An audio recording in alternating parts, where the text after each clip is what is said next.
Assalamualaikum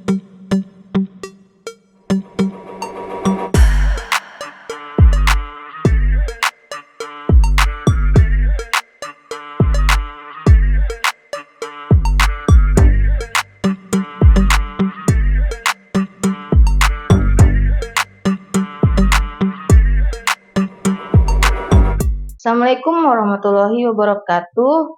Bertemu lagi dengan Obras Ngobrol bareng Bapak Agus Rahman. Oke Pak, apa kabar Pak hari ini? Baik, alhamdulillah. Wassalamualaikum warahmatullahi wabarakatuh. Waalaikumsalam. Oke, menurut Bapak, apakah rencana pemindahan ibu kota ini hanya sekedar pengalihan isu saja? Ya, itu sebenarnya pertanyaannya sudah lama ya. Pertanyaan yang sudah lama pada saat saya pernah menulis, memang dulu judulnya ibu kota pindah atau hanya memindahkan isu ya. Itu di media online ya. Memang pada saat tahun 2019 itu kan beliau baru-baru saja terpilih. Ya, banyak masalah-masalah besar yang memang sedang menerpa ya waktu itu adalah pertama, apakah keterpilihan Presiden Jokowi yang masih dipertanyakan ya, karena ada 600 orang waktu itu petugas PPS meninggal dunia ya karena katanya kelelahan ya. Apakah benar kelelahan itu sampai sekarang kan belum terungkap dengan jelas kan. Nah itu isu itu ya. Isu pertama. Isu kedua, demonstrasi rakyat Papua pada waktu itu ya di Manokwari terjadi kerusuhan,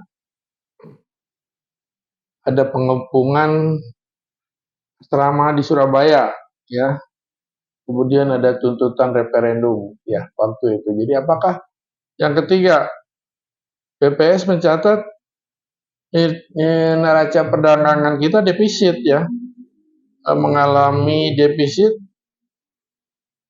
sekitar 63,5 juta dolar Amerika Serikat ya. Jadi waktu itu isu-isu itu memang sedang marak-maraknya. Kemudian Pak Jokowi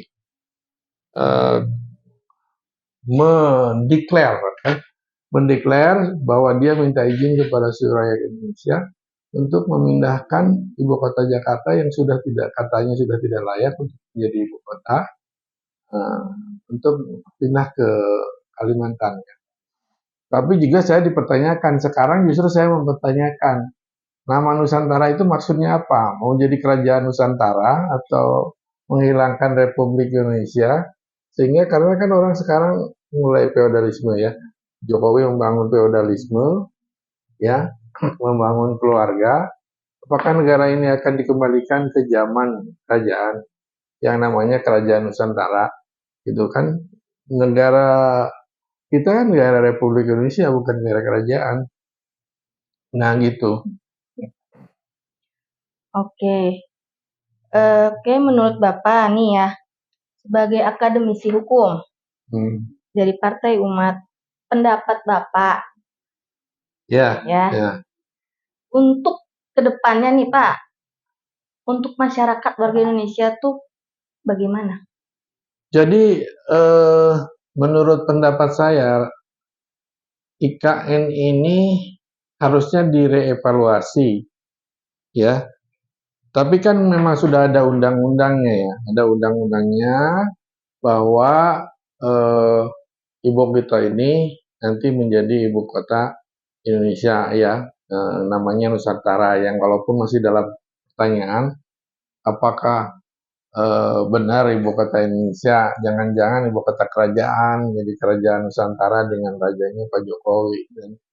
Ya itu yang mungkin Raja Mataram mesti ngomongin ya, kenapa dulu gua nggak lepasin ya, mendingan gue tetap aja di kerajaan. Nah gitu, ini persoalannya menurut saya harus direevaluasi. Siapapun presiden yang akan datang, the next presiden harus berevaluasi gitu, apa benar ya memang bisa dilaksanakan. Karena sekarang kan persoalannya Presiden Jokowi sudah sepertinya kehilangan investor asing, atau investor asing itu tidak mau datang.